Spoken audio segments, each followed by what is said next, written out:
Dando continuidade à história, Segredos, escrito por Américo Simões. Capítulo 10. Uma semana havia se passado, desde que Radamés havia sido largado no calabouço. Foi então que ele recebeu uma visita. Seguindo por um longo corredor iluminado por tochas que emitiam sombras bruxulentas, a visita movia seus pés com profunda concentração, acompanhada do carcereiro. No fim do corredor, ambos se depararam com uma sentinela, que, após reconhecer o seu superior, deu um passo para o lado, revelando uma escada que descia para o que parecia ser o abismo negro. Os dois desceram cuidadosamente os degraus, guiados por uma tocha flamejante, até chegarem às masmorras. Mais alguns passos e os degraus se tornaram escorregadios. Era preciso pisar com cautela. O degrau seguinte era mais íngreme e a fez perder o equilíbrio. Por pouco não foi ao chão.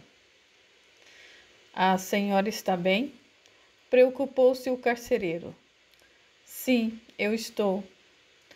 Com isso, eles desceram ainda mais para o fundo. Ao voltar os olhos para trás, a mulher já não podia mais avistar a porta pela qual haviam passado há pouco. Finalmente, eles chegaram ao que parecia ser uma câmara mortuária, só que para vivos. "Ele está aqui", anunciou o carcereiro. Ao mencionar que gostaria de ficar ali sozinha, o carcereiro imediatamente se opôs. "Pode ser perigoso, senhora." "Nada tenho a temer. A poderosa Ísis me protegerá." "Sem dúvida, mas, por favor." "Está bem. Qualquer emergência é só gritar que virei correndo." "Obrigada." Diante da porta do local, a mulher se manteve parada. Sua mão tornou a apertar o colar, como quem faz para se acalmar, respirando fundo. Finalmente ela abriu a porta para enfrentar o seu destino. Foi o tilintar das chaves na grande argola que despertou o prisioneiro, imerso em pensamentos que o levavam para longe, muito longe da sua triste realidade. A porta foi se abrindo vagarosamente, até se escancarar totalmente. Com a aparição da tocha que Nefertari empunhava numa das mãos, a escuridão foi afugentada. Radamés temeu, por um momento, olhar para quem havia chegado. Pessoa esta que foi se aproximando cuidadosamente de sua figura sentada ao chão, com o rosto apoiado numa das mãos. Nefertari postou-se diante dele e, com a voz tomada de emoção, falou: "Vim ver como está passando. Posso me achegar?" Só então Radamés arriscou um olhar na direção da recém-chegada. Ao vê-la iluminada pela luz oscilante da tocha, espremeu os olhos para poder enxergá-la melhor. "Vivendo aqui nessa escuridão, minha visão ficou embaçada", explicou ele. "Eu sinto muito." Radamés respirou fundo e, em tom de desabafo, falou: "Porque perde seu tempo comigo. O homem que mandou me aprisionar aqui não presta. É um mentiroso, um ladrão, Ele é meu marido." O assombro se repetiu na face sofrida de Radamés. "Seu marido?" "Sim, meu marido. Pois você corre grande risco de vida. Você e a sua filha, pois estão unidas à figura mais ultrajante de que deve haver no planeta e perante os deuses. Salve-se enquanto há tempo." "Salvar-me?" "Sim, salve-se, você e sua filha. Partam para bem longe. A maldição pelo que ele fez aos deuses não deve tardar a chegar. Seu marido não é quem diz ser. Esconde um passado sujo, um golpe terrível contra os deuses. É um pulha, não passa de um." "Eu não posso." Por quê? Porque o amo. Amo-o perdidamente. A cabeça dela pendeu para baixo e um choro agonizante interrompeu o seu interior. Ele também chorou. Por amor, somos capazes de fazer as piores loucuras, confessou ela minutos depois. Por amor? Indagou ele, procurando conter o choro. Sim, por amor, confirmou ela resoluta. Radamés se fez sincero mais uma vez ao dizer: nem sempre o amor faz bem às pessoas. Para muitos, escraviza e faz do seu coração e de sua vida um deserto árido e solitário. Eu sei.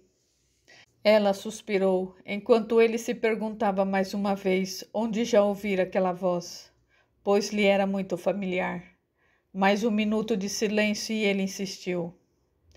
Atenda ao meu pedido e fuja do seu marido. Fuja! A voz dela soou mais alta e mais clara a seguir. É muito tarde para voltar atrás, Radamés. Muito tarde.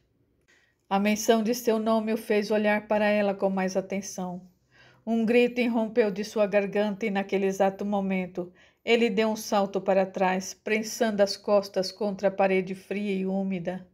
O horror se estampava agora na sua face, um horror crescente. Radamés, repetiu a mulher também, demonstrando aflição na voz.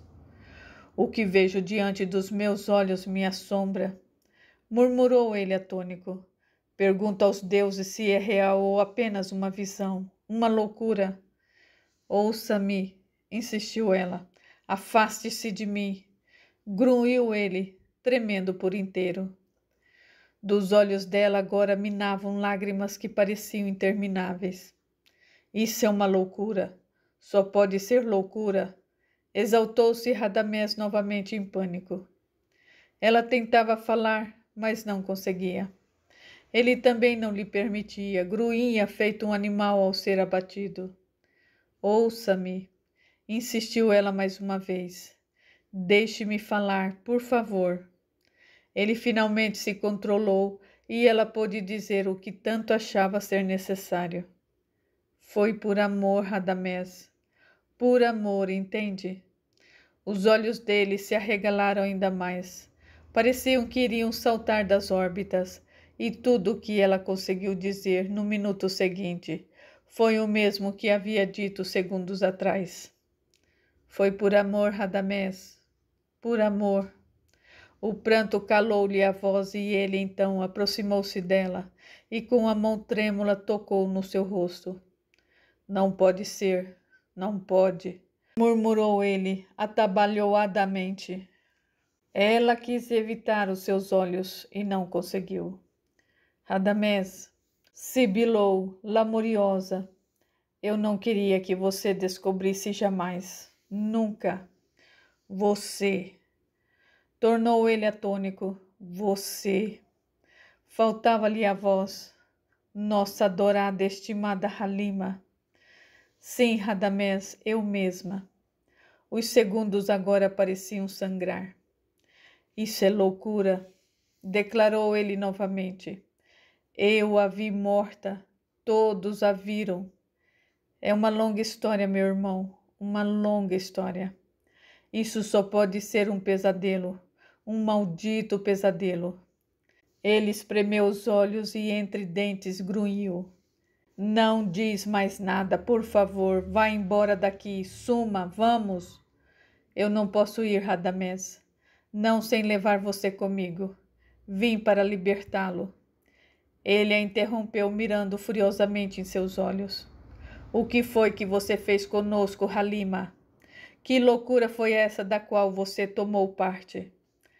Ela engoliu em seco e ele, descontroladamente, mais uma vez gritou. Responda! Ela tinha que ser forte. Fora até lá por um propósito e tinha de cumpri-lo. Assim sendo, ela se pôs a falar. Eu amava Haji Radamés. Fiquei louca por ele e ele por mim. Planejamos ir embora de lá, para sermos felizes noutro lugar. Seria o mais prudente a se fazer diante da situação. Ah, meu irmão, ele me fazia tão bem, tão feliz. Eu estava louca por ele, perdidamente apaixonada. Ela fez uma pausa e prosseguiu. Quando chegou a notícia de que ele havia morrido, eu quase enlouqueci. Quando suspeitamos que ele pudesse ter sido assassinado, eu quase enlouqueci então de revolta. Cheguei a pensar que a mamãe o havia assassinado para se vingar dele e de mim ao mesmo tempo, por termos ousado nos amar sem respeitá-la. Fez-se uma nova pausa de impacto e ela continuou. Você deve se lembrar que eu cheguei a ver o espírito de Raji por 2 vezes e ninguém me acreditou. Pois bem, crente de que ele estava guardando a sua tumba, eu fui até lá no meio da noite, disposta a encontrá-lo. Eu estava tão apaixonada por ele que quis morrer somente para poder me unir a ele no além da morte. Quando lá eu realmente o vi e logo percebi que ele não era um espírito. Era ele próprio, o mesmo Raji em carne e osso que eu conheci. Por pouco eu não gritei, por pouco não perdi os sentidos. Ela tomou o ar antes de retomar a sua narrativa. Ao me ver, Raji ficou desesperado. E penso que estava disposto a continuar se passando por espírito se eu não tivesse ido para cima dele e o estapeado até ele me segurar pelos punhos e me pedir calma. Eu chorava e ele também, desesperadamente. Então, subitamente, meu ódio se dissipou e eu o beijei loucamente, tanto quanto ele, e nos amamos ensandecidamente sob a luz intensa do luar. Ela enxugou suas lágrimas e prosseguiu. Saber que o amor de minha vida estava vivo foi uma alegria tão grande que eu fiquei abobada fora de mim. Então Raji pegou delicadamente meu queixo e me fez encará-lo novamente. Halima, eu a amo tanto, disse-me ele apaixonadamente. Eu também o amo, Raji. Se você me ama mesmo, vai tomar parte do que eu planejei. Planejou? Sim, Halima, planejei. Ele calou-se por um tempo, como que para pôr os pensamentos em ordem, e me explicou. Muitos da sua família me odiaram e me desprezaram desde o primeiro instante que eu cheguei à morada de vocês. Eu nada disse, pois eu sabia que aquilo era a mais pura verdade. Eles quiseram me ver morto, brutalmente morto, continuou ele severo. Aquele era o outro fato incontestável. Então, Halima, eu decidi brincar com todos, fazer cada um provar do gostinho da maldade que me desejaram. Raji, deixe-me terminar, por favor, meu amor. Silenciei-me e ele concluiu. Eu decidi então passar-me por morto para depois fingir que eu voltei do reino dos mortos para assombrar todos. Costumava brincar disso com o abade, o meu irmão, quando éramos criança. Só que eu não esperava me apaixonar por você. Minha brincadeira nos afastaria um do outro, mas seria por pouco tempo. Você sofreria, certamente, mas por muito pouco tempo. Logo eu haveria de contornar a situação a nosso favor. Mesmo sabendo que eu iria sofrer, você foi adiante com esse seu plano sórdido? Sim, Halima, porque ainda estou com raiva, muita raiva de todos. Não sossegarei enquanto não lhes der uma lição. Eu sinto muito.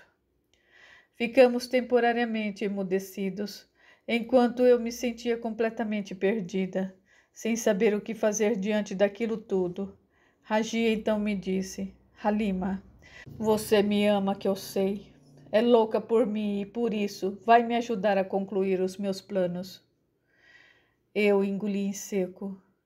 Mas eu não posso fazer isso contra a minha família, respondi aflita. Você pensa que eles a amam como você os ama? Não, Halima, não a amam. Irmãos competem uns com os outros, noras com outras noras, cunhados com cunhados. Tudo vai bem até que os filhos dos seus irmãos, seus sobrinhos, ganham prioridade na vida deles. Aí você se torna secundária para todos. Sua existência não é mais tão importante porque nada é mais importante para eles do que a própria prole e o cônjuge. Meus irmãos não são assim. Você pensa que não são. Veja sua mãe, por exemplo. Dizia amar tanto seu pai, mas assim que ele se foi, ela se casou com outro, e lhe juro, ela faria, mesmo que ele não a tivesse aconselhado a se casar de novo. Mordi os lábios, sentindo-me derrotada diante de suas palavras. Bes e Radamés me odeiam desde o primeiro instante em que pousaram os olhos em mim, não por ciúmes de sua mãe, mas por terem de dividir a herança comigo. É pela ganância que eles me odeiam e desejam me ver morto. Com suas cunhadas, o pensamento não é diferente, nem mesmo com a sua tia, pois ela prioriza os sobrinhos que são para ela como os filhos que não pôde ter. Eu não tinha como defender ninguém, pois o que Raji dizia era a mais pura verdade. De todos na sua casa, Halima, você foi a única que realmente gostou de mim, a única que me ama de verdade. Não sou não, mamãe também o ama. Engana-se, Halima, engana-se redondamente. Se ela não o amasse, não teria se casado com você. Há muito ainda que você precisa aprender sobre a vida, Halima. Sua mãe se casou comigo não porque se apaixonou por mim, como eu e você nos apaixonamos um pelo outro. Ela se casou comigo para não ter de encarar a velhice, para viver a doce ilusão de que ainda é jovem como eu. As palavras dele me deixavam cada vez mais impressionada. Eu estava tão apaixonada por Raji que eu aceitaria qualquer explicação que ele me desse. Sendo assim, forjamos a minha morte. Ele me deu algo para beber que faria eu parecer morta por um tempo. Então, quando meu corpo estivesse só, na câmara mortuária, ele substituiria por outro, assim como fez com o seu. Antes do embalsamador começar o processo de embalsamamento, uma vez que um balsamador não conhecia a nossa fisionomia, não poderia saber que os corpos ali não eram os nossos. Um suspiro e Halima prosseguiu. Envolta num manto com capuz, eu embarquei numa barcaça que me levou até o vilarejo, onde eu ficaria aguardando por Raji. Eu quis ficar com ele, mas ele achou que comigo ali eu acabaria atrapalhando seus planos. Semanas depois, ele chegou até mim e foi quando soube que eu já estava esperando um filho dele. Dali partimos para Tebas, onde ele conseguiu se reerguer financeiramente por meio de um parente rico que lhe deixou uma boa quantia de herança. Ela suspirou e completou. Raji pretendia expor a verdade a todos, revelar que tudo não passara de uma brincadeira, mas temeu a revolta de vocês, especialmente depois que a mamãe morreu de forma tão estúpida. Não foi só ela que morreu, por causa da infantilidade do seu marido, Halima. Outros morreram, observou Radamés seriamente. Eu sei. Por isso, Raji não pôde revelar a vocês o que realmente pretendia com tudo aquilo. Ela engoliu em seco e voltou a se defender. Eu era louca por Raji Radamés, ainda sou. Ele é o grande amor da minha vida, o homem com quem eu sempre sonhei em me casar. Radamés rangeu os dentes de revolta. Você ainda tem a coragem de me dizer que ainda ama esse sujeito? Sim, Radamés, ainda o amo, mas eu paguei caro por esse amor, muito caro, porque me separou da minha família que eu tanto amava. Radamés novamente urrou, tomado de fúria. Você vai pagar por tudo que nos fez, Halima, por tudo. Eu já paguei, Radamés, por ter me separado de vocês que eu tanto amava. E você chama isso de amor? De amor, respeito e caráter? Ele novamente a fulminou com os olhos e se fez severo. Como você pôde ter feito uma coisa dessas conosco, sua família, sangue do seu sangue? O meu ódio por você é tanto agora que eu sinto vontade de cravar as minhas mãos no seu pescoço e matá-la. Eu não o recrimino por pensar assim. Você destruiu a nossa família, tudo por causa de um grande amor, apressou-se ela em dizer. De um louco amor que seja. Ele chorou. Eu a amava, Halima, todos a amavam. Eu também, meu irmão, ainda os amo. Ama nada, amo sim. Nunca deixei de amá-los, mas... Ela respirou fundo, enxugou os olhos e procurou ser forte mais uma vez. Mas Raji ofuscou todos vocês. Num dia eu gostava dele, no outro eu o amava loucamente. Eu o queria junto de mim, para todo sempre. Ele me seduziu e eu me entreguei a ele por inteira. Ela suspirou e ele novamente revelou sua indignação diante dos fatos. Que loucura tudo isso, que loucura! O faraó tem que saber com quem ele está lidando. Quão nociva pode ser a amizade de Raji para ele. Ele nunca acreditará em você, Radamés. Você nada poderá provar contra o Raji. Se houvesse algo que pudesse registrar nossos atos cometidos ao longo do tempo, tal qual faz a nossa mente, aí sim você poderia provar alguma coisa. De outra forma, o faraó tem que ser alertado. Esqueça isso, Radamés. Ele bufou. É melhor mesmo esquecer, afinal o que eu posso fazer estando preso a este lugar? Vou libertá-lo daqui. Você? Sim, foi para isso que eu vim. Assim que soube que era você, não poderia deixá-lo ficar num lugar desses. Eu mesmo intercedi a seu favor junto ao faraó. Era o mínimo que eu poderia fazer por você, meu irmão. É lógico, depois de todo o mal que nos fez. Prometa-me que irá embora daqui, Radamés, que voltará para junto de sua esposa e nunca mais ousará importunar Hassini com as mesmas acusações. Não sei se eu posso lhe prometer isso, Halima. Por favor, meu irmão. Essa condição foi imposta pelo próprio faraó para que o libertasse. Vá embora de Tebas e se esqueça de que me encontrou. Ele fez uma breve reflexão e concordou. Eu vou, mas saiba que você não merece perdão. Você destruiu a nossa família. Você não merece sequer a água do Nilo para se banhar, tampouco a luz glamurosa do Egito sobre a sua cabeça. Ela nada respondeu, porque sabia que não havia nada que pudesse dizer em sua defesa. Capítulo 11. Ao reencontrar o filho, Hathor se emocionou ao rever o pai, livre. Papai, o senhor está liberto. Mas que notícia maravilhosa! Onde está a sua mãe, Hathor? Voltou para casa, onde poderia colaborar com tornos a fazeres por lá. Fez bem. Também preciso voltar. Você me acompanha? Sim, certamente. Durante o trajeto, Radamés se manteve sério e pensativo. O faraó o libertou, papai. Que bom! Falou Hathor, tentando animar seu pai. Sim, mas com a ajuda de uma mulher. A mãe da jovem que você tanto ama. Zara? Sim.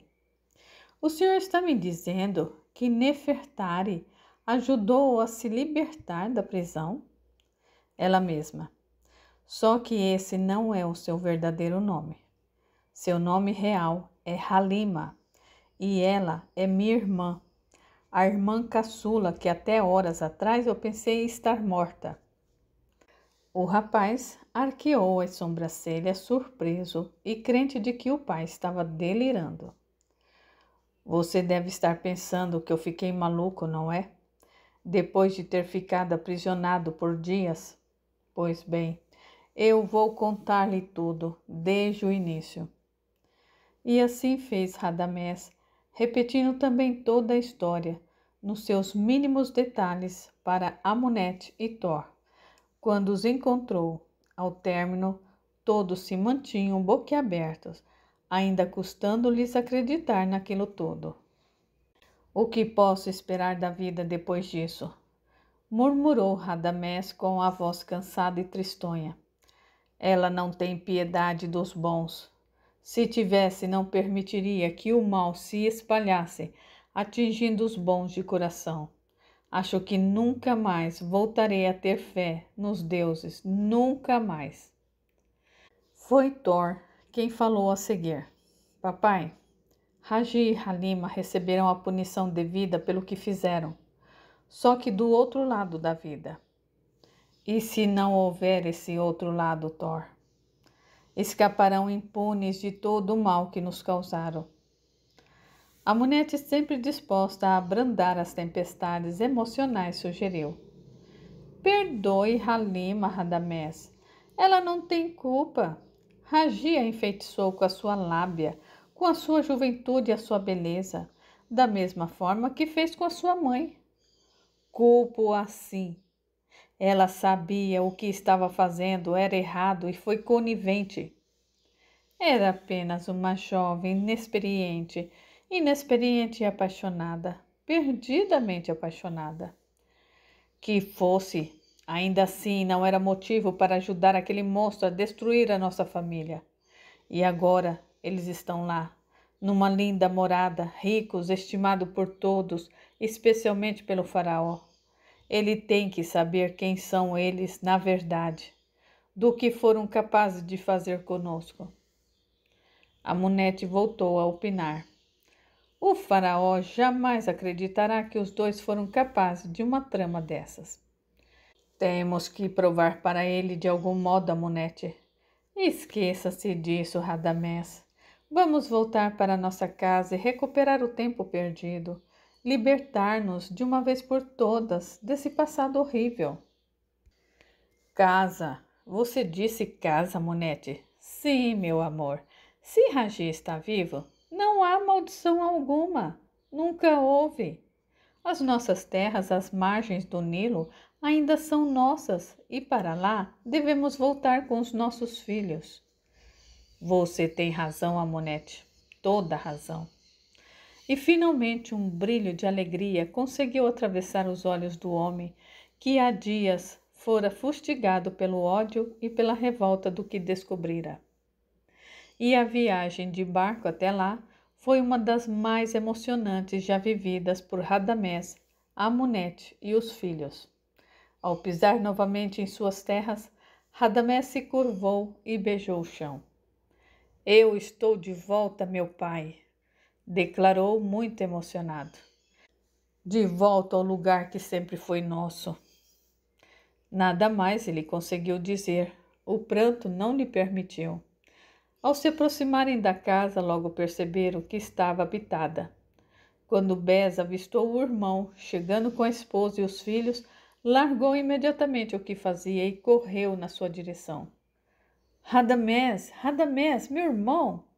Bés, quanta alegria em revê-lo! Os dois se abraçaram forte e demoradamente. Depois se admiraram mais um pouco, enquanto um batia no ombro do outro, como quem faz por estar alegre com o reencontro. Bés, meu amado estimado Bés, meu bom Radamés, meu irmão, o meu segundo pai. Novo abraço e novas lágrimas provocadas pela forte emoção do reencontro se repetiram. Nesse interim, Natifa havia se juntado aos recém-chegados. Há quanto tempo vocês estão aqui? Quis saber Radamés então.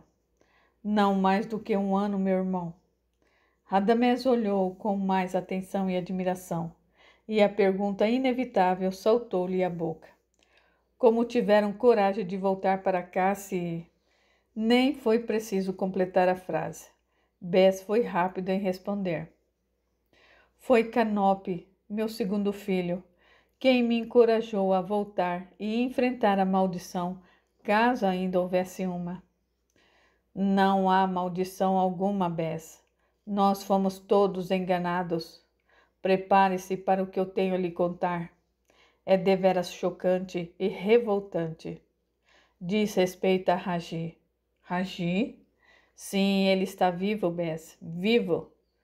Não, Radamés, isso não, impossível. Raji está morto e embalsamado. Ouviu-se então a voz de Natifa perguntando. Você disse vivo, Radamés? Sim, Natifa, vivo. Muito vivo e rico. Eu vou lhe contar o que eu descobri. Radamés contou a seguir tudo o que descobriu, surpreendendo ainda mais Bess, Natifa e os 2 filhos do casal. Desgraçado! Desgraçado! Bess estava enfurecido. Acalme-se, Bess. Como me acalmar, Natifa? Como? Raji, vivo, balbuciou Natifa em choque. Que história mais sórdida! Pavorosa! E tudo por causa de uma brincadeira, de uma infantilidade daquele otário. Otário não, né?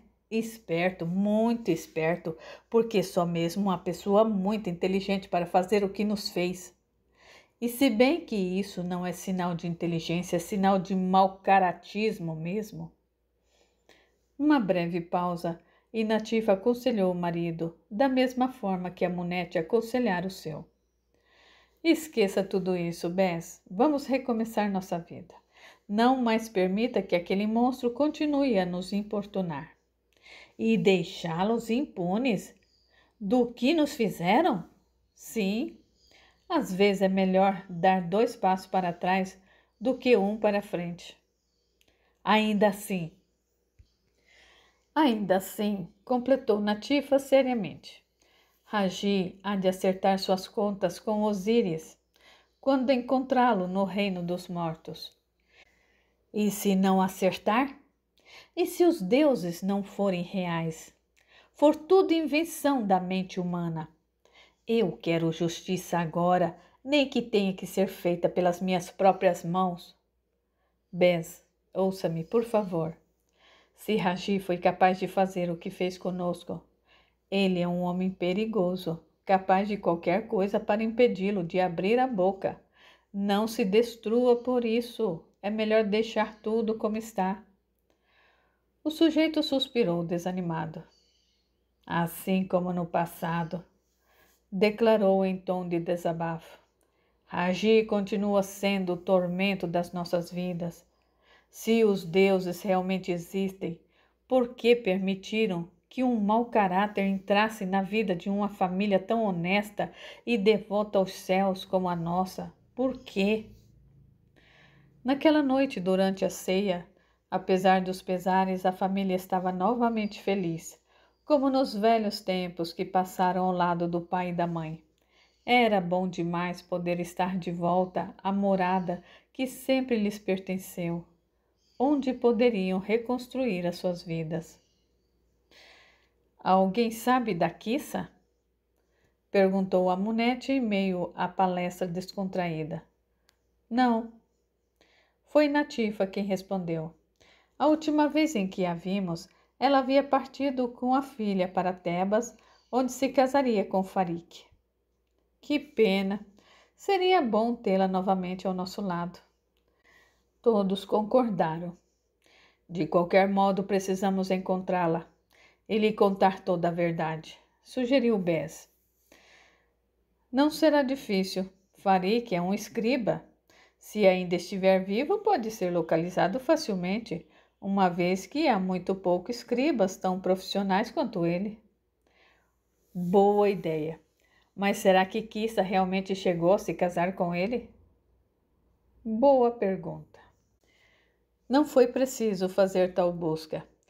O dia seguinte amanheceu trazendo uma boa surpresa para todos. Kissa chegou a casa na companhia de Sagira e Akaran. Urros de alegria foram dados e abraços de boas-vindas e saudade foram trocados. Estávamos prestes a procurar por você, falou Natifa com grande satisfação. Viemos para cá assim que soubemos que a família voltara para casa, explicou Kissa rapidamente. A notícia de que a maldição de Raji havia terminado já corre todo o Egito. Nunca houve maldição alguma. Adiantou-se Bess e a seguir contou tudo o que havia sido descoberto aos recém-chegados. Ao término da narrativa, foi a vez de Kissa contar à família os martírios que passou nas mãos de Farik.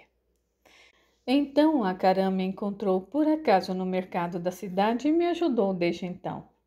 Acabamos nos casando. Todos ficaram surpresos e ao mesmo tempo maravilhados com a notícia. O que importa é que agora estamos juntos novamente e dispostos a reconstruir as nossas vidas, fazer deste o melhor lugar do Egito, falou Radamés com grande determinação. Amonete, a seguir, pediu perdão a Kissa por ter ocultado dela o que havia descoberto sobre Farik, mas guardara segredo daquilo porque Imhotep havia-lhe pedido. É lógico que eu lhe perdoo, respondeu Kissa no mesmo instante, abraçando receptivamente a cunhada. O papai deve ter percebido que de nada me adiantaria falar a respeito. Estando eu tão apaixonada por Farik como eu estava, eu certamente não acreditaria nele e nem em você. Sim, acho que Imhotep pensou que o melhor mesmo era expulsar Farik daqui para fazê-la se desiludir com ele. Antes eu tivesse, de uma vez por todas. Assim não teria caído em suas mãos e passado tudo o que eu passei.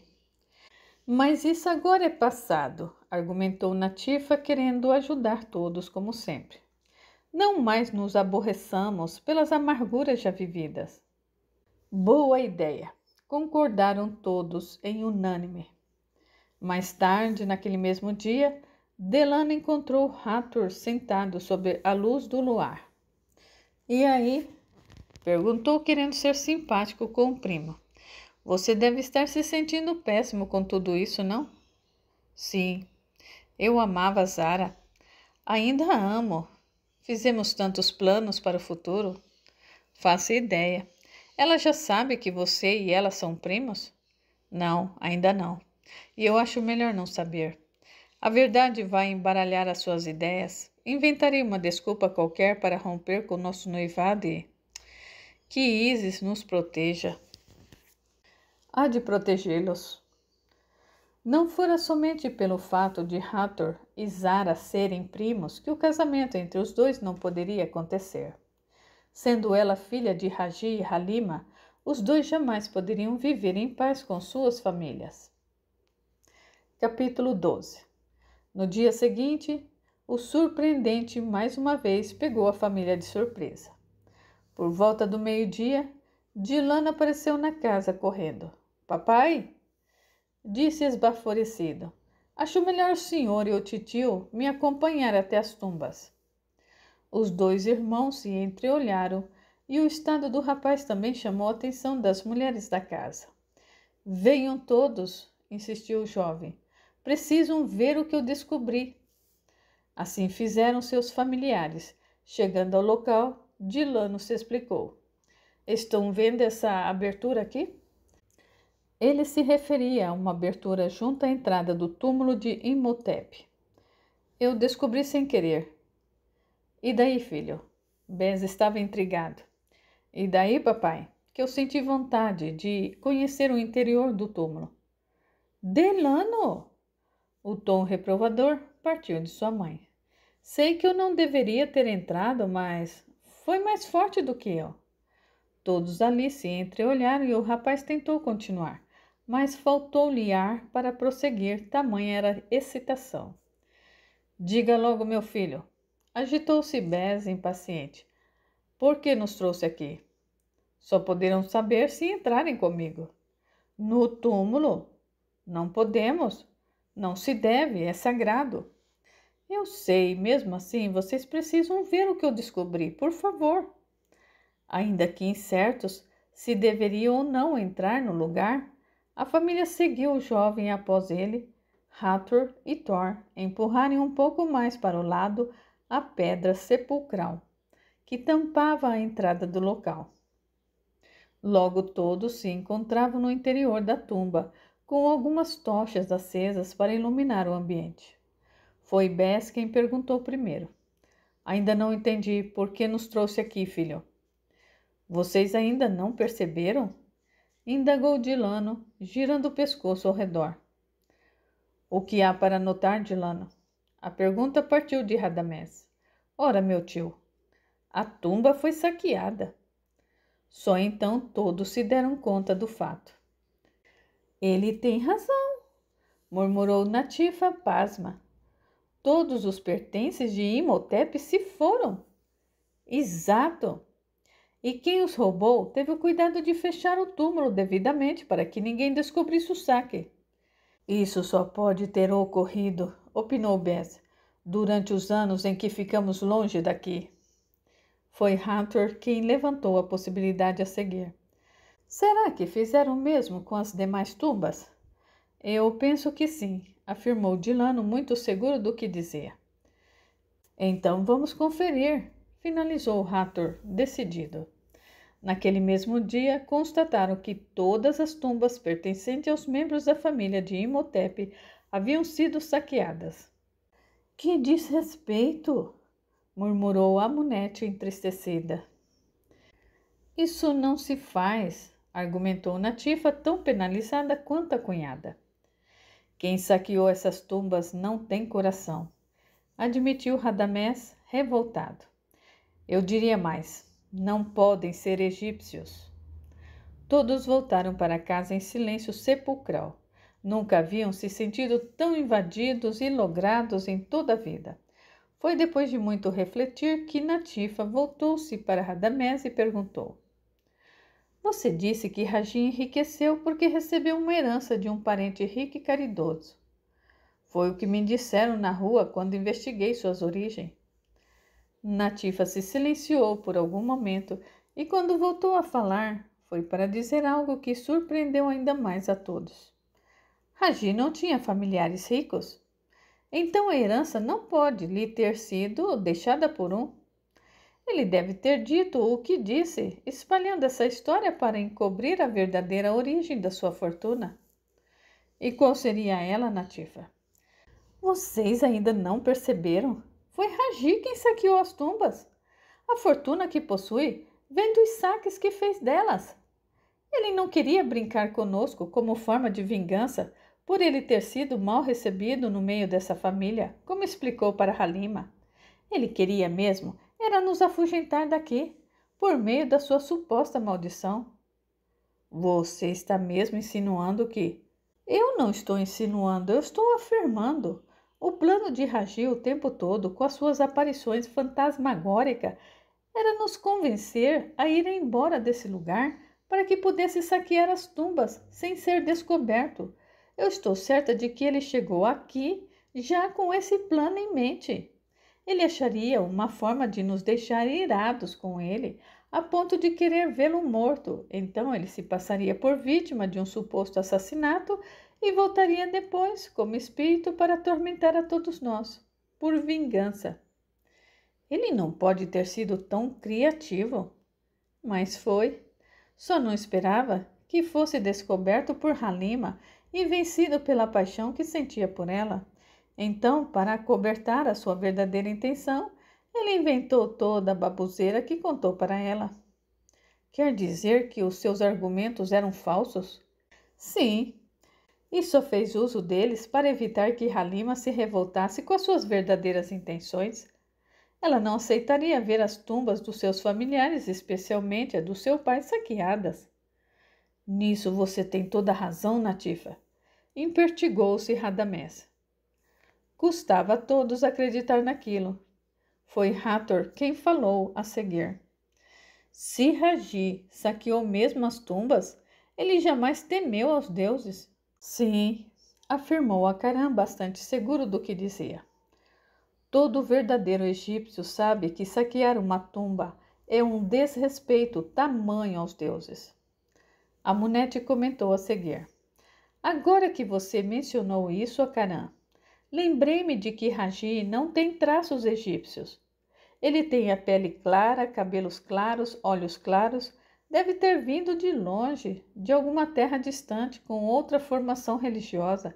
Por isso não teme os nossos deuses. Faz sentido. Todo sentido. Voltando-se para Natifa, Amunete perguntou. Você, Natifa, que conheceu Raji desde menino, nunca soube se ele veio de outras terras além do Nilo? Não. Quando o conheci, ele já tinha 11 anos, 12. Nunca falamos a respeito. Compreendo. Bess finalmente soltou a sua fúria, até então contida.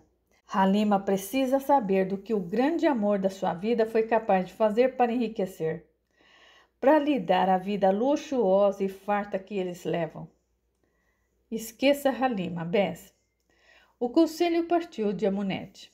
Raji é capaz de mandar matá-lo se você tentar dizer alguma coisa para ela. A Amunete tem razão, meu marido. Dediquemos a nossa vida doravante a reconstruir o nosso lar. Radamés enlaçou o irmão pelas costas e falou convicto. Nós vamos reerguer esse lugar, Bess. Fazer dele o mais lindo das margens do Nilo. Um lugar que os deuses sentirão orgulho de saber que existe sobre o Egito. Bess também lhe foi sincero. Eu não sei, Radamés. Eu não sei se eu vou conseguir viver sabendo que aqueles dois estão impunes. E todos ali sabiam que ele falava sério. Naquela noite, quando a sós com o filho mais novo, Bess desabafou mais uma vez. Eles têm que pagar pelo que nos fizeram, Dilano. Nem que pague com a própria vida. Se o faraó souber da verdade, mandará matá-los. Papai, eu só quero fazer justiça, Dilano, justiça. Ainda na mesma noite, Kissa foi falar com o irmão. Bess, ouça-me por favor. A nossa mãe e o nosso pai jamais nos perdoaria se delatássemos Halima ao faraó. Mas ela errou, Kissa. Errou e errou feio. Todos nós já erramos na vida, Bess. Quem nunca errou? Alguns erros são permitidos, outros não. Pois pense no nosso pai. Pense na nossa mãe. Incorpore o coração de cada um e reflita. Eu vou tentar, Kissa. Prometa a você que eu vou. Foi tudo o que Bess conseguiu dizer à irmã e só fez para tranquilizá-la. Estava decidida a procurar Halima para lhe contar tudo o que fora descoberto e, com isso, acabar com a sua paz ao lado do marido. Seria essa, sem dúvida, a melhor vingança para os dois. Na tarde do dia seguinte, com todo o cuidado para não ser descoberto, Bess ajeitou suas coisas e partiu para apanhar a barcaça rumo a Tebas. Quando a família descobriu seu paradeiro, já era tarde demais para impedi-lo. Capítulo 13.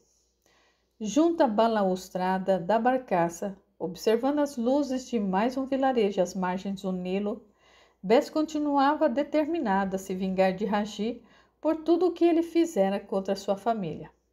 Era um desejo tão intenso de vingança que chegava a provocar ondas de calor por todo o seu corpo, chegando a avermelhá-lo como se queimasse de febre alta.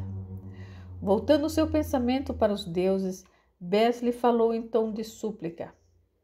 Só tenho um pedido a lhes fazer. Mantenha-me vivo, sadio e lúcido, pelo menos até que eu possa me vingar daquele desgraçado que fez a minha família de idiota. É só o que eu lhes peço. Na verdade, eu imploro. E lágrimas escorreram dos seus olhos, ardendo feito brasa pelo ódio que sentia daquele que um dia fora seu padrasto. Ao ver Tebas diante dos seus olhos, Bess não conseguiu deixar de se emocionar, e por um minuto teve dúvidas se conseguiria mesmo encarar Halima, depois de tudo o que ela havia feito contra eles. Tinha medo de perder a paciência e esganá-la, tamanho ódio que sentia por ela. Diante da moradia de Hassini, Bess tomou um minuto para se acalmar. O sangue eferventava em suas veias e o coração batia acelerado no peito. Chegava a transpirar em dobro, tamanha excitação. Por fim, ele se fez anunciar e logo foi recebido pela irmã. Ao vê-la, bem diante dos seus olhos, Bess ainda custava acreditar que fosse mesmo a sua irmãzinha querida, a predileta do seu pai, adorada por todos. Com a voz embargada, ele pronunciou suas primeiras palavras. Confesso a você que ainda guardava em meu coração a esperança de que não fosse você realmente, que tudo o que Radamés nos contou fora fruto da sua imaginação perturbada após dias de confinamento numa masmorra. Não podia acreditar que você, Halima, que tanto amávamos, teria sido capaz de se juntar a um mau caráter como Raji para... Ele não conseguiu terminar a frase. Bess, ela tentou falar, mas ele não lhe permitiu. Não diga nada, apenas me ouça. Eu tenho algo de muito importante para lhe contar. Suas palavras assustaram. Prepare-se para o que vai ouvir. Ninguém quis pô-la a par do que descobrimos, mas eu não achei justo. Você tinha que saber de toda a verdade, sim. Que verdade, Bess? Eu vou lhe contar. E a seguir, o egípcio relatou em detalhes a conclusão a que a família chegou após descobrirem as tumbas saqueadas. Pois eu lhe afirmo, Halima, sem sombra de dúvida, sem medo de errar, que todas as posses do nosso pai, da mãe, tia, avô, avó e demais membros da nossa família, que foram deixadas junto aos seus sarcófagos, nas tumbas de nossa propriedade, foram saqueadas, não por saqueadores vindos de longe, mas por esse sujeito que você chama de marido. Por isso ele nos afugentou de lá, para que pudesse saquear tudo sem ser descoberto ou interrompido. Ao término da narrativa, Halima ainda olhava para seu irmão com desconfiança. Ele, tão seriamente quanto há pouco, aconselhou-a. Se não acredita em mim, vá até a nossa morada confirmar por si mesma. Ela continuou incerta diante de tudo aquilo. Coube a ele encerrar o encontro, dizendo: agora eu preciso ir. Essa casa me faz mal. Você me faz mal. Adeus, Halima. Bess, chamou ela na esperança de poder lhe ser gentil de algum modo, mas ele não lhe deu ouvidos. Atravessou a porta da casa e partiu apressado.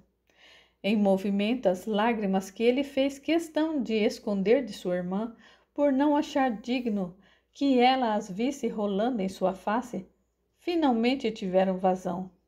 Lágrimas de saudade, lágrimas de ódio, de revolta, tudo junto e misturado. O afeto que ele sempre sentira por Halima agora se misturava ao ódio que brotava em seu coração, chegando até mesmo a lhe provocar vertigem. Halima permaneceu na mesma posição em que Bess a havia deixado, rememorando as suas palavras, desta vez com redobrada atenção a cada uma delas. Seria mesmo verdade o que ele lhe contou? Só de se fazer a pergunta sentiu um novo aperto em seu coração. Precisava falar com o marido a respeito, e o quanto antes para tirar aquela história a limpo. Raji se encontrava sentado num canto da sala, saboreando uma taça de vinho, quando a esposa lhe chegou. Não demorou até que a voz dela ecoasse pelo aposento num tom muito diferente do qual ela sempre usara para se dirigir a ele. Raji? Ele se voltou lentamente na sua direção, olhando-a com surpresa e interesse ao mesmo tempo. Não me chame por esse nome, disse enfim, estranhando seu semblante. Sabe bem que não deve me chamar assim. Halima o interrompeu secamente. Chamo você do que eu bem quiser. Sou a sua esposa. O que houve, Nefertari? Você me parece outra pessoa, fora de si. Você também pode me chamar de Halima, porque esse é o meu verdadeiro nome. Alguém andou fazendo sua cabeça contra mim? Foi o seu irmão, não foi? Isso não vem ao caso agora, Raji. O que me interessa saber nesse momento é se tudo isso aqui... Ela parou e apontou com a mão para as paredes, a mobília, os objetos que enfeitavam o lugar. Se tudo isso aqui foi realmente comprado com o dinheiro que você me disse ter herdado de um parente rico e generoso ou... Ela olhou mais a fundo antes de completar. Ou esse homem nunca existiu. Todo o seu dinheiro e as suas posses são oriundas das tumbas da minha família, saqueadas assim que todos partiram das nossas terras, por acreditar que o seu espírito havia amaldiçoado o lugar? O sujeito mordeu os lábios e os seus olhos pareceram murchar. Responda! Gritou ela pela primeira vez enfurecida com ele. Olhe nos meus olhos e me diz, é verdade? Você foi mesmo capaz de saquear os túmulos dos meus familiares para se enriquecer? Foi isso, Raji? Diga-me. Ele, muito trêmulo, colocou o cálice de vinho de lado e jogou a cabeça para trás, respirando fundo. Halima apertou as duas mãos contra a boca, enquanto seus olhos explodiam em lágrimas. Então é mesmo verdade, murmurou ela arrasada. Eu não quis acreditar, eu não podia. Onde já se viu? Um homem que eu tanto amei, e por ele fui capaz de renegar toda a minha família, ser capaz de uma baixeza dessas para enriquecer? Eu não podia acreditar, mas infelizmente é verdade, é a mais pura verdade. Novamente ele ousou voltar os olhos para ela, tão vermelhos e lagrimejantes quanto os seus, e disse: Você não me entende, Halima. Nunca poderá me entender porque nasceu na riqueza e não na pobreza como eu. Ela olhou ainda mais horrorizada para ele e disse: Mas depois de casado com a minha mãe, você gozaria de uma vida farta. Eu queria ter uma vida farta sendo livre. Com a sua mãe eu jamais me sentiria livre. De que valeria ter fartura se para isso eu teria que me manter num casamento infeliz? Então todos lá em casa estavam certos quando diziam que você só havia casado com Necbete por dinheiro? Foi sim, eu não nego. Ela gostou de mim e eu até que eu gostei dela, mas não para casar. Mas depois de perceber que me casando com ela eu ficaria livre da miséria, eu juntei o útil ao agradável. Pobre mamãe, você nunca há de me compreender, não pode, porque nunca passou fome ou carência de pai, de mãe na sua vida. Nunca sentiu vontade de ter o que os outros tinham, porque sempre teve de tudo e continuaria a ter, porque nasceu rica, muito rica. Quer dizer que por dinheiro vale tudo? Pelo bem-estar? Pela boa comida e fartura na mesa? Sim. Mesmo que para isso você zombe dos deuses, você afronte todos eles saqueando aquilo que pertence aos mortos. Disse bem Halima, pertence aos mortos. De que serventia tem todas as pedras preciosas, ouro, prata para um cadáver? De que vale enterrar tudo com o corpo, se o morto nunca mais poderá usufruir de tudo aquilo?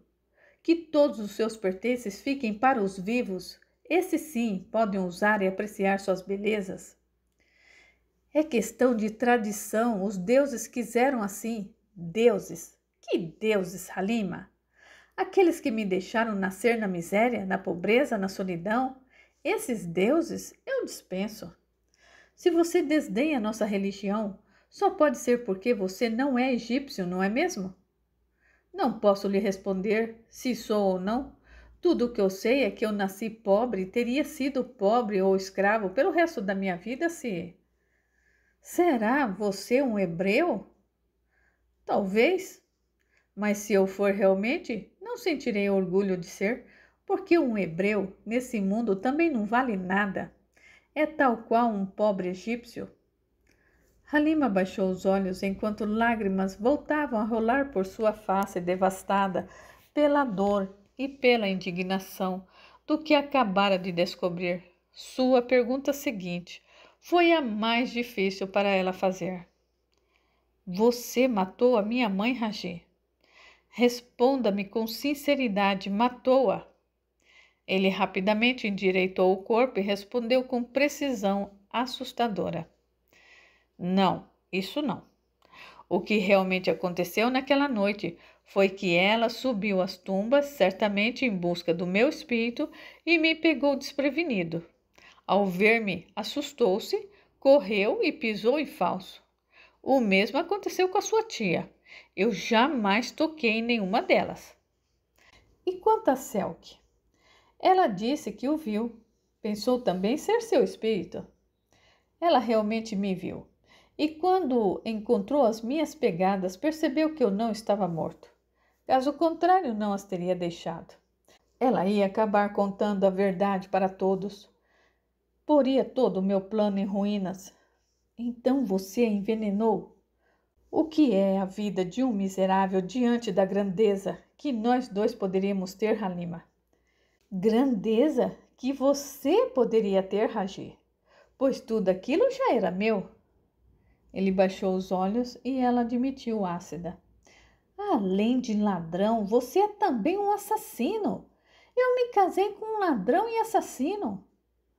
Um ladrão e um assassino que se apaixonou perdidamente por você, tão apaixonado que foi capaz de revelar parte dos seus planos, mudá-los, inclusive por sua causa. Em nome do amor que eu sentia por você, Halima, do amor. Pois agora eu sinto vergonha desse amor, Raji, vergonha. Ele foi até ela, tomou-lhe as mãos e se fez sincero. Só quero que saiba que eu teria sido um estúpido e infeliz se não a tivesse convencido a tomar parte do meu plano para ficar comigo, nos casarmos e termos a nossa filha. Nada disso teria me servido sem ter você ao meu lado, Halima. Você se tornou muito mais valiosa para mim do que qualquer bem material que eu pudesse vir a ter, do que qualquer coisa que me pudesse distanciar da miséria abominável em que eu nasci. Eu a amo, Halima. Você é tudo para mim. Você é o meu Nilo que dá força e vida ao Egito. Ela fechou os olhos até espremê-los. Ficou assim por alguns minutos até encontrar coragem para dizer: Eu vou me embora daqui, Raji. Não, Halima, por favor. Eu vou sim, reafirmou ela, com segurança redobrada. E você nunca mais vai me ver. Ele a segurou e ela se debatia em seus braços quando Zara entrou no aposento. Mamãe, papai, o que está vendo? Raji soltou a esposa, que procurou se controlar, mas sem sucesso. Foi ele quem acabou respondendo à pergunta da filha. Briga de casal, Zara, só isso. Eu nunca vi vocês se desentenderem antes. Acontece. A filha aproximou-se da mãe e muito carinhosamente confortou-a em seus braços. Eu não gosto de vê-los brigando. São meus pais. Eu os amo. Halima tomou ar, enxugou os olhos e voltou-se para o marido. Conte para ela, Raji. Conte para ela de onde veio realmente toda essa fortuna. Raji? Estranhou Zara. Sim, filha, o nome do seu pai é Raji e o meu é Halima. Esses são os nossos verdadeiros nomes. Raji? Halima? Raji tentou se defender, foi até a jovem, segurou firme seu braço e disse: Estão querendo pôr você contra mim, Zara. Sua mãe está nervosa, filha. Não acredite no que ela diz. Halima revoltou-se no mesmo instante com as suas palavras. Seja sincero, Raji. Pelo menos com a sua filha. Não! Ele gritou desesperado. Está bem, se você não é capaz de lhe contar a verdade, conto eu. O homem engoliu em seco, sem ter mais forças para se defender. Halima cumpriu o que dissera há pouco.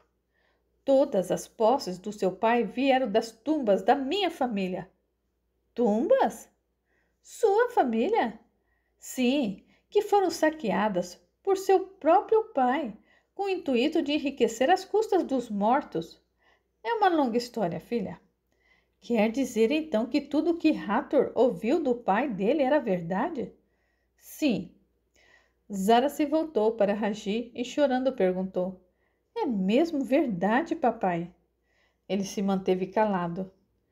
Diga-me, por favor, o senhor foi mesmo capaz de fazer isso? Dessa vez foi ele quem fechou os olhos até espremer, enquanto lágrimas pareciam queimar a sua pele. Ah, se ele pudesse estar noutro lugar, noutra situação. Era o que ele mais desejava naquele instante. Por fim, o amor que ele sentia pela filha falou mais alto.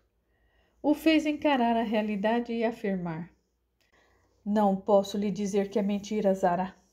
Não mesmo, filha. E quando você souber de onde eu vim, da pobreza e da miséria em que eu nasci, você há de compreender o porquê que eu fiz tudo isso para enriquecer. E a seguir, Raji contou à filha tudo sobre o seu passado miserável em Tebas. Uma vida de mendigo. Por isso o senhor não queria o meu casamento com Hathor. O senhor mentiu para mim, papai, e eu sempre confiei no senhor. Fiz pelo seu próprio bem, minha querida. Pelo seu próprio bem, eu não podia permitir a união de vocês, por tudo o que aconteceu no passado e também por serem primos. Que decepção, papai, que decepção! Não fale assim, Zara. Falo, falo sim. E digo mais, a mamãe está certíssima em se revoltar contra o senhor.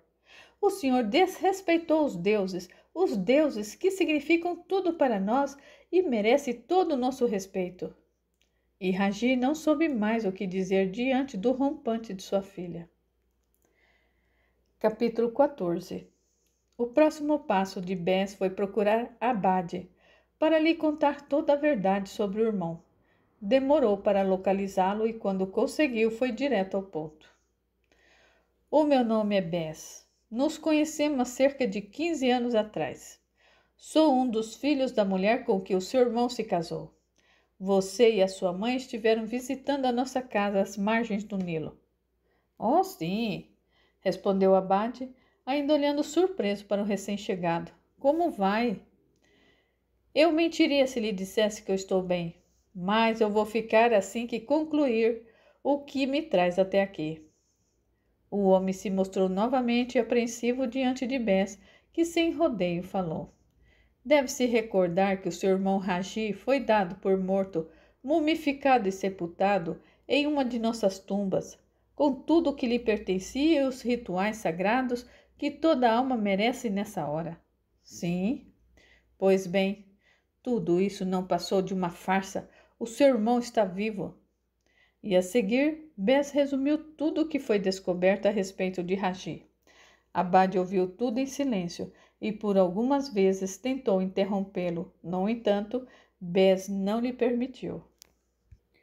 O verdadeiro propósito do seu irmãozinho querido com tudo aquilo foi... E Bes compartilhou com o sujeito a conclusão que chegaram a respeito do saque das tumbas. Por fim, Bes concluiu. Abade, se você não acredita em mim, eu posso levá-lo até Ragi agora mesmo. Hoje ele se chama Hassani. Adotou esse nome para que nenhum membro da minha família descobrisse que estava vivo. Eu sei que tudo isso parece impossível, mas é a mais pura verdade. Abade limpou a garganta, mirou bem os olhos de Bes e finalmente conseguiu se pronunciar. Eu já sabia de tudo isso, Bes. Bes pensou não ter ouvido direito. Sim, suspirou o homem com voz e rosto amargurado. Demorei algum tempo para descobrir, e quando aconteceu, duvidei que fosse verdade. Encontrei Ragi por acaso junto ao Nilo, ele e a esposa, e quando nos vimos, tanto ele quanto eu, nos mostramos perplexos e assustados. Ragi? Murmurei tenso. Ele tentou disfarçar, fingir que não era ele, mas se entregou totalmente por meio do olhar. Ragi? Repeti, aproximando-me dele, mirando fundo em seus olhos, tão transbordante de lágrimas quanto os meus. Eu notei o esforço que ele fez para me dizer: Olá, Abade. Eu quase desmoronei nessa hora. Eu estava comovido e perplexo ao mesmo tempo. Ver o meu irmãozinho adorado vivo era bom demais. Uma alegria imensa, uma vitória. A emoção do reencontro me privou temporariamente dos meus sentidos. Não podia raciocinar direito. Então ele me levou para sua casa, onde poderíamos conversar melhor. Só então voltei a pensar direito, juntar os pontos, perceber que aquilo tudo não fazia sentido. Ele então, com grande esforço novamente, contou-me tudo o que fez para chegar onde chegou. Ao término de sua narrativa, eu estava enfurecido. Como você pode ter me deixado pensar durante todos esses anos que você estava morto, justo eu que sempre amei-o tanto? Abade, ele, lábios brancos e trêmulos, tentou se defender, mas eu não o deixei. Como você pode ter feito isso comigo, com a mamãe, com toda aquela gente? Ragi novamente tentou se defender, Mas o pranto amargurado calou-lhe a voz nessa hora. O que foi que você fez, meu irmão? Bradei, explodindo em lágrimas. Ficamos em silêncio por um tempo e ele, então, ajoelhou-se aos meus pés e me pediu perdão. Eu não queria, eu não podia, eu não achava justo. Ele havia ferido a mim e a minha mãe, afrontado os deuses e não merecia o meu perdão e nem o de ninguém. Mas diante dos seus olhos suplicantes, de tudo o que ele sempre significou para mim, eu precisava perdoar-lhe. Se não o fizesse, não mais encontraria paz. Bess, inconformado com o que ouviu, perguntou trêmula. Quer dizer então que você... Sim, Bess, eu já sabia e perdoei o meu irmão por ser ele simplesmente o meu irmão adorado. O meu único irmão, a quem eu protegi a vida toda.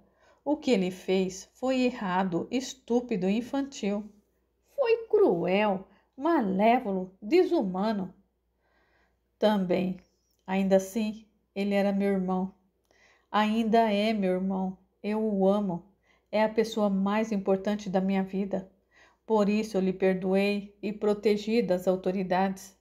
Eu sei bem o que levou a fazer tudo aquilo. Eu também compartilhei da pobreza, da miséria em que ele cresceu.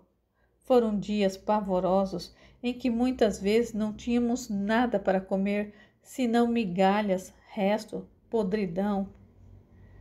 Bess permanecia chorando. Você deveria ter nos procurado para nos contar a verdade.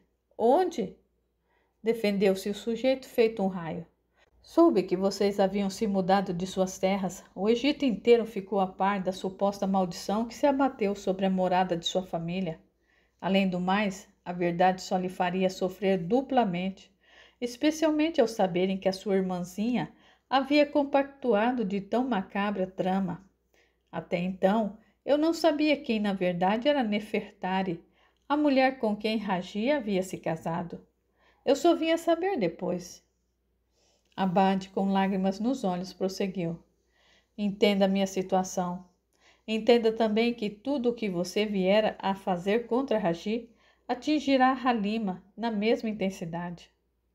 Mas os dois merecem pagar pelo mal que nos causaram. De que adiantará? O que está feito, é tarde demais para puni-los. Bess abaixou a cabeça, sentindo-se novamente derrotado e disse: Eu já vou indo. Eu sinto muito. De que me vale os seus sentimentos? Não me culpe de nada. Fiz o que fiz por amor ao meu irmão. Se você estivesse no meu lugar, provavelmente teria feito o mesmo. Talvez. Cabisbaixo, Bess partiu, sentindo-se duplamente derrotado pelo destino. Ao tomar a barcaça de volta às suas terras, por todo o trajeto, ele não conseguiu desviar os olhos do horizonte, como se buscasse ali justiça para o mal que desabara sobre a sua família querida. Já era tarde da noite quando Bess chegou à sua morada. Ao vê-lo, Natifa correu até ele e o abraçou. Meu amor, meu amor! Tanto ele como ela choravam em meio ao abraço. Minha querida, murmurou o marido ao ouvido da esposa, agradecida aos deuses por estar de volta aos braços dela. Voltando a olhá-la nos olhos, ele lhe pediu novamente desculpas por ter desconfiado dela por tantos anos. Isso é passado, meu amor. Você pode realmente me perdoar? Não há o que perdoar, Bess. Nunca senti ódio de você por isso. Ao ver os filhos, Bess enlaçou um a um e lhes beijou a face. Meus adorados! Canope e Dilano retribuíram o gesto do pai com o mesmo carinho. Obrigado por estarem ao meu lado. E novamente ele intensificou o abraço a três, chorando de emoção. Minutos depois, diante de toda a família, Bess contou o que havia feito. Halima precisava saber a verdade. Eu penso que essa foi a maior revanche que a vida lhe deu, por tudo o que foi capaz de fazer contra cada um de nós. E ninguém ali ousou contestar a sua afirmação, porque no íntimo concordaram com ele. Aguardem, a história continua.